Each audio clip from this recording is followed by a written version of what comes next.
Hello दोस्तों, स्वागत है आपका एक बार फिर से बासु क्लासेस में। दोस्तों, आज हम बात करेंगे यूपी टेट, सी टेट तथा सुपर टेट जैसी परीक्षाओं में जो ईवीएस के महत्वपूर्ण प्रश्न पूछे जाते हैं उनके बारे में। चलिए शुरू करते हैं। बात करेंगे उत्तर प्रदेश का जो कौन सा ज़िला है जो इत्र अर्थात परफ्यूम के लिए प्रसिद्ध है। तो दोस्तों, उत्तर प्रदेश का जो कन्नौज जिला है वह शुद्ध इत्र, केवड़ा और गुलाब जल बनाने के लिए जो है दुनिया भर में जो है प्रसिद्ध है। बात करेंगे रेगिस्तानी इलाकों में जो बावड़ी का जो निर्माण क्यों किया जाता था। तो दोस्तों, बावड़ी जो है सीढ़ीदार कुएं होते हैं, इनका निर्माण वर्षा जल के संचयन अर्थात वाटर जो हार्वेस्टिंग होती थी और यात्रियों के पीने के पानी की व्यवस्था के लिए ये किया जाता था। बात करेंगे अल ब्रूनी जो है किस देश से भारत आया था और उसने किस चीज़ की जो है प्रशंसा की थी। तो दोस्तों, अल ब्रूनी जो था वह उज्बेकिस्तान से जो है एक यात्री था जो हजार साल पहले जो है भारत आया था। उसने भारत के भव्य तालाब, जल प्रबंधन और वास्तुकला की जो है प्रशंसा की थी। बात करेंगे तरुण भारत संघ जो है उसके संस्था के कमांडर कौन है, यह संस्था क्या कार्य करती है। तो दोस्तों, इसके प्रणेता जो हैं वह हैं राजेंद्र सिंह, जिन्हें जल पुरुष के नाम से जाना जाता है, जिसे वाटरमैन ऑफ इंडिया कहा जाता है। यह संस्था जो है वह जो पुराने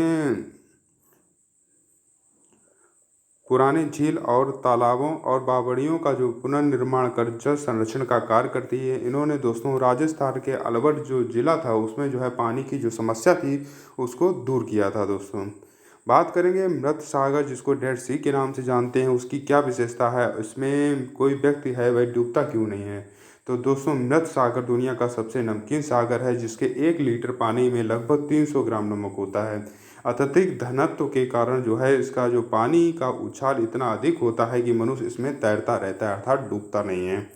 बात करेंगे मलेरिया रोग की जो खोज है, इसके उपचार के लिए जो दवा बनाई जाती है कुनैन, उसकी छाल का उपयोग किसने सिद्ध किया था। तो दोस्तों, रोनाल्ड डॉस ने यह सिद्ध किया था। मलेरिया मादा एनाफ्लिज नामक मच्छर के काटने से फैलता है, जिसके लिए उन्हें 1902 में जो है नोबेल पुरस्कार मिला। मलेरिया की दवा जो है सिनकोना नामक जो पेड़ है उसकी छाल से बनाई जाती है। बात करेंगे एनीमिया रोग किसकी कमी से होता है, इसके उपचार के लिए क्या खाना चाहिए। तो दोस्तों, एनीमिया रक्त में हीमोग्लोबिन अर्थात आयरन की जो कमी हो जाती है उससे होता है। इससे उबरने के लिए डॉक्टर आंवला, गुड़ तथा हरी पत्तेदार सब्जियां जैसे पालक वगैरह आदि खाने की सलाह दी जाती है। बात करेंगे मिजोरम में की जाने वाली झूम खेती की प्रक्रिया क्या है। तो दोस्तों, झूम खेती काटो और जलाओ किसी पद्धति है। दोस्तों, एक फसल काटने के बाद जब जमीन को कुछ वर्षों के लिए खाली छोड़ दिया जाता है तो वहाँ उगने वाले जो बांस और खरपतवार जो उग आती है अर्थात घास वगैरह को, उसको उखाड़ा नहीं जाता बल्कि काट कर वहीं जला दिया जाता है, जिसकी राख जो होती है वह खाद का काम करती है।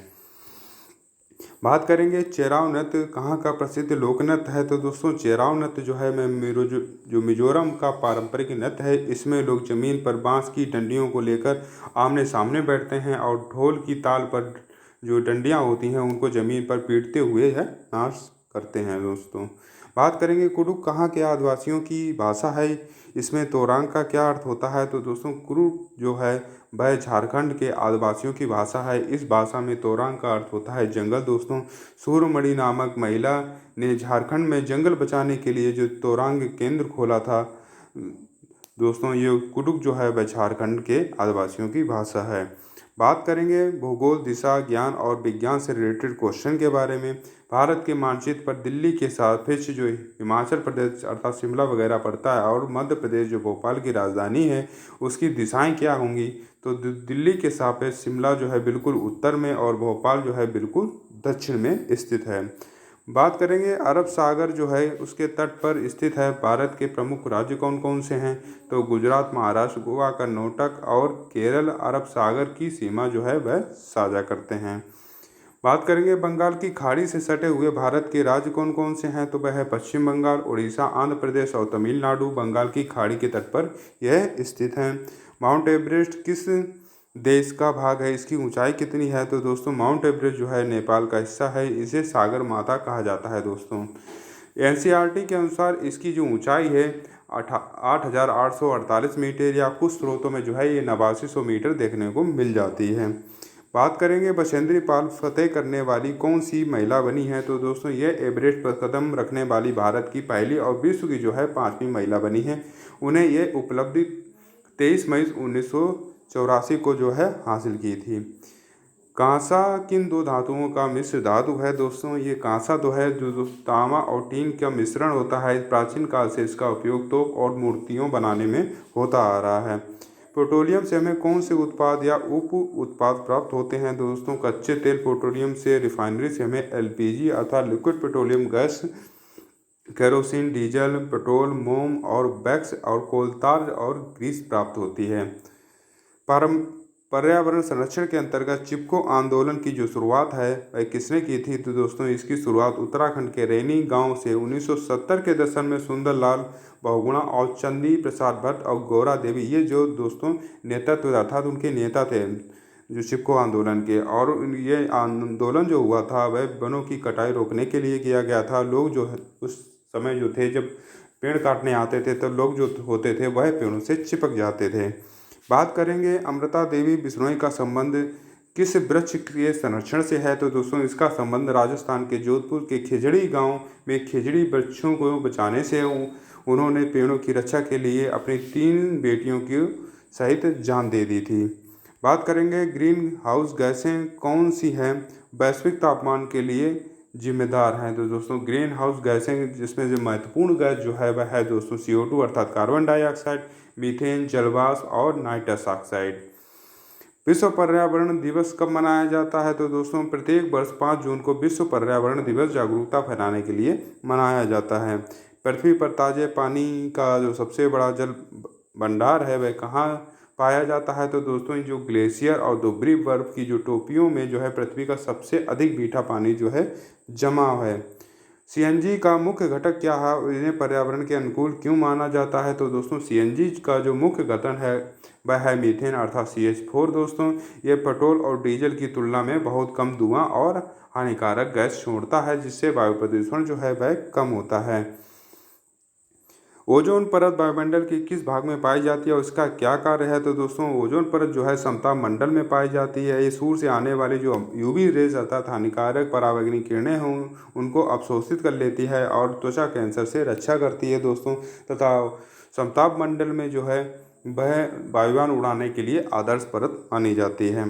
बात करेंगे वन्यजीव संरक्षण अधिनियम भारत में कब पारित हुआ था? तो दोस्तों यह वर्ष 1972 में वन्य जीवों के अवैध शिकार और व्यापार को रोकने के लिए जो है लागू किया गया था। बात करेंगे रेड डाटा बुक किसके द्वारा जारी की जाती है और उसका रिकॉर्ड क्या होता है? तो दोस्तों IUCN द्वारा जो है रेड डाटा बुक जो है वह जारी की जाती है, जिसका फुल फॉर्म है international union for conservation of nature दोस्तों। इसमें लुप्त काय जो संकटग्रस्त पौधों और प्रजातियों को रिकॉर्ड रखा जाता है। बात करेंगे भारत का पहला राष्ट्रीय उद्यान कौन सा है? तो दोस्तों वह है भारत का जिम कॉर्बेट राष्ट्रीय उद्यान जो उत्तराखंड में पड़ता है। जिसे पहले हेली नेशनल पार्क के नाम से जाना जाता था, वर्तमान में जो है इसे रामगंगा नेशनल पार्क भी कहा जाता है। गुजरात के गिर राष्ट्रीय उद्यान में किस जीव का संरक्षण किया जाता है? तो दोस्तों गुजरात के गिर राष्ट्रीय उद्यान में जो एशियाई शेर है उनका जो एकमात्र प्राकृतिक निवास के रूप में यह प्रसिद्ध है। पौधे में प्रकाश संश्लेषण के लिए जो है कौन से 4 तत्व अनिवार्य हैं? तो सूर्य का प्रकाश, क्लोरोफिल जिसको हरित लवण के नाम से जाना जाता है, कार्बन डाइऑक्साइड और जल, ये 4 तत्व अनिवार्य हैं। केंचुए को किसानों का मित्र क्यों कहा जाता है? तो दोस्तों केंचुए जमीन के अंदर छेद बनाकर उसे पोली अर्थात छिद्रयुक्त बनाते हैं, जिससे हवा और जड़ों तक पानी पहुंचता है और साथ ही वे मृत पत्तियों को खाकर जो है मल निकालते हैं। उससे जो मिट्टी जो है वह उपजाऊ अर्थात वर्मी कंपोस्ट बनती है। जंगलों के अधिकार से जुड़ा जंगल अधिकार कानून कब आया था और यह क्या अधिकार देता है? तो दोस्तों यह कानून 2007 में आया। यह उन आदिवासियों को भूमि का अधिकार देता है जो कम से कम 25 वर्षों से उस जंगल में रह रहे हैं, वहाँ की पैदावार पर अधिकार रखते हैं और उन्हें वहाँ से जो है हटाया नहीं जा सकता। पूरन पोली क्या है और यह कहाँ चाव से खाई जाती है? तो दोस्तों पूरन पोली जो है वह चने की दाल की मीठी रोटियाँ होती हैं जो महाराष्ट्र में विशेषकर त्यौहार पर तीखी कड़ी के साथ जो है परोसी जाती हैं। सूर्यमणि के तोरांग केंद्र का मुख्य उद्देश्य क्या था? तो दोस्तों सूर्यमणि जो है उस आदिवासियों की संस्कृत, संगीत, जड़ी बूटियों के ज्ञान और कुड़ुक भाषा को जीवित करने के लिए इस केंद्र की स्थापना की थी दोस्तों। ये गढ़ स्टार के नाम से जानी जाती थी।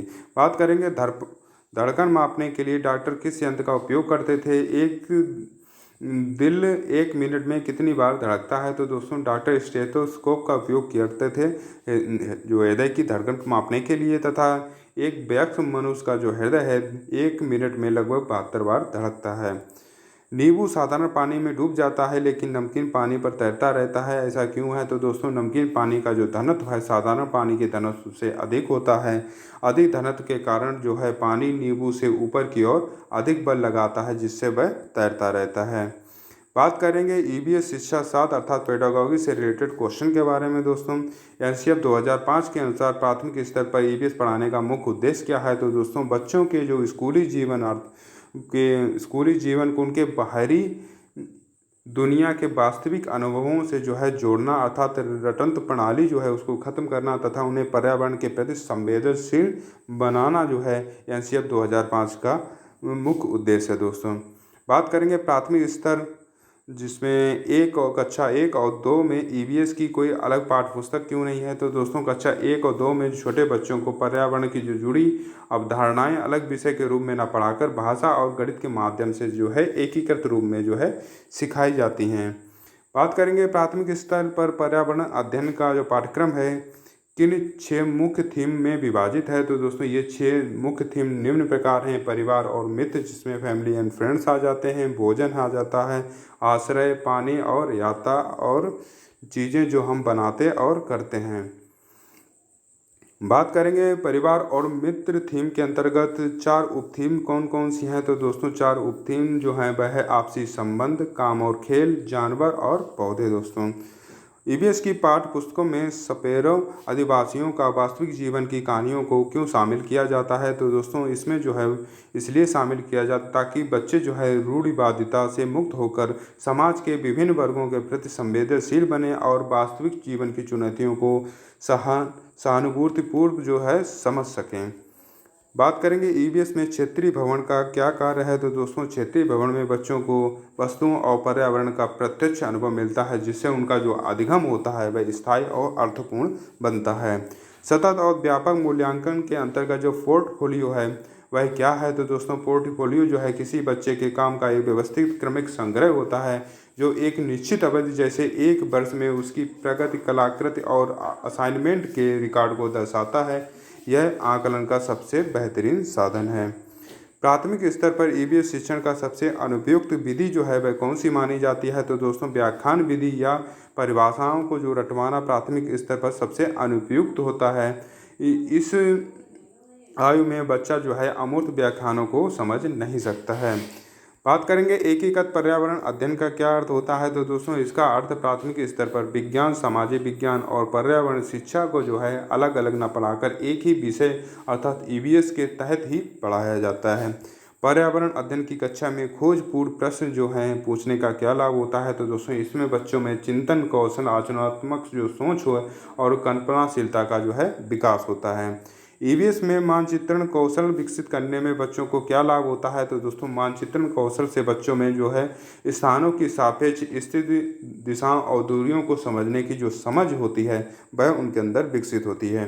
कक्षा में पाठ पढ़ाने से पहले प्रस्तावना प्रश्न क्यों पूछे जाते हैं? तो दोस्तों बच्चे के जो पूर्व ज्ञान को नए पाठ्य विषय से जोड़ने के लिए, ताकि जो बच्चे हैं उसमें रुचि के साथ उसमें भागीदारी कर सकें। बात करेंगे ईवीएस की पाठ्य पुस्तकों की भाषा कैसी होनी चाहिए? तो दोस्तों भाषा औपचारिक या कठिन नहीं होनी चाहिए, बल्कि बच्चे के दिन प्रतिदिन की जो रोज़मर्रा की जो भाषा है उसके अनुसार बोलचाल की भाषा और घरेलू परिवेश से जुड़ी होनी चाहिए।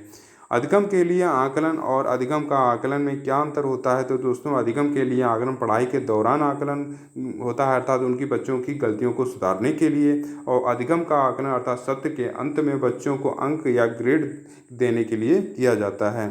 बात करेंगे पाठ्य पुस्तकों में करके देखो खंड का क्यों दिया जाता है? तो दोस्तों बच्चों में जो है हस्तपरक अनुभव जो है प्रदान करने के लिए, उन्हें स्वयं खोज करने और सीखने के अवसर देने के लिए जो है यह करके देखो जो है खंड दिया जाता है।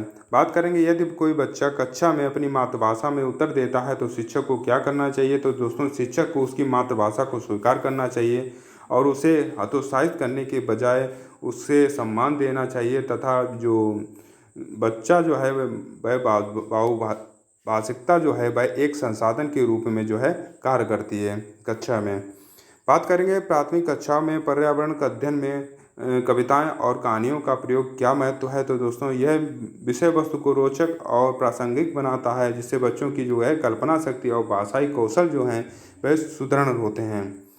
बात करेंगे पर्यावरण अध्ययन की जो प्रकृति है वह कैसी है, अनुशात्मक या अंतःविषयक। तो दोस्तों इसकी जो प्रकृति अंतःविषयक है, क्योंकि यह विभिन्न विषयों जैसे विज्ञान, भूगोल, नागरिक शास्त्र को ज्ञान को जो है आपस में जोड़ने का काम करती है। बात करेंगे असाइनमेंट का या दत्त कार्य देने का प्राथमिक उद्देश्य क्या होना चाहिए। तो दोस्तों बच्चे की मुख्य अवधारणाओं के विस्तार को अभ्यास देने के लिए, अधिगम विस्तार के जो अवसर प्रदान करने के लिए जो है असाइनमेंट या दत्त कार्य का जो उपयोग होता है। बात करेंगे कक्षा में लैंगिक रूढ़िवादिता को कम करने के लिए शिक्षक को क्या करना चाहिए। तो दोस्तों शिक्षक को लड़के और लड़कियों दोनों को समान रूप से गैर पारंपरिक भूमिकाओं में भाग लेने के लिए जो है प्रेरित किया जाना चाहिए। जैसे लड़कों को खाना पकाने और लड़कियों को जो है खेल या नेतृत्व करने का काम देना चाहिए। बात करेंगे उपाख्यानात्मक अभिलेख क्या होते हैं। तो दोस्तों इसमें बच्चे के जीवन की महत्वपूर्ण घटनाएं, जिनके उनके व्यवहार, स्कूल, उनके द्वारा की गई जो विशिष्ट क्रियाओं का लिखित संक्षिप्त विवरण या डायरी जो के रूप में जो है तैयार किया जाना चाहिए, जो है वह उपव्याख्यानात्मक अभिलेख होते हैं। दोस्तों बात करेंगे कक्षा में सक्रिय भागीदारी से क्या तात्पर्य होता है। तो दोस्तों जब बच्चा केवल मूक श्रोता न रहकर स्वयं प्रश्न पूछता है और चर्चाओं में भाग लेता है तथा प्रयोग करता है और सामूहिक कार्य करता है, तो यह सक्रिय भागीदारी कहलाती है। बात करेंगे पाठ्य पुस्तकों में दी गई गतिविधि का जो मुख्य उद्देश्य क्या होता है। तो दोस्तों बच्चों के संज्ञानात्मक और गत्यात्मक रूप से जो है व्यस्त रखना, ताकि वह स्वयं जो है ज्ञान का निर्माण कर सकें। यह पाठ्य पुस्तकों में जो गतिविधि दी गई है उसका मुख्य उद्देश्य होता है। बात करेंगे आकलन की चेकलिस्ट का तकनीकी उपयोग कब किया जाता है। तो दोस्तों जब शिक्षक को यह देखना हो कि बच्चे किसी कार्य में विशिष्ट कौशलों या मानदंडों को जो पूरा किया है कि नहीं किया है, उसको रिकॉर्ड के रूप में जो है रखना, वह आकलन की चेकलिस्ट का उपयोग किया जाता है। बात करेंगे एनसीएफ 2005 के अनुसार ज्ञान को केवल पाठ्यपुस्तकों तक न सीमित रहकर जहाँ तक ले जाना चाहिए। तो दोस्तों ज्ञान को समुदाय और वास्तविक जीवन की जो व्यवहारिक परिस्थितियों तक ले जाना चाहिए, ताकि बच्चे जो हैं एक जिम्मेदार नागरिक बन सकें। अगर दोस्तों ये आपको वीडियो पसंद आए तो वीडियो को लाइक करें, चैनल को सब्सक्राइब करें तथा अपने दोस्तों को भी शेयर करें तथा अपना सुझाव देने के लिए कमेंट करना बिल्कुल भी ना भूलें। धन्यवाद।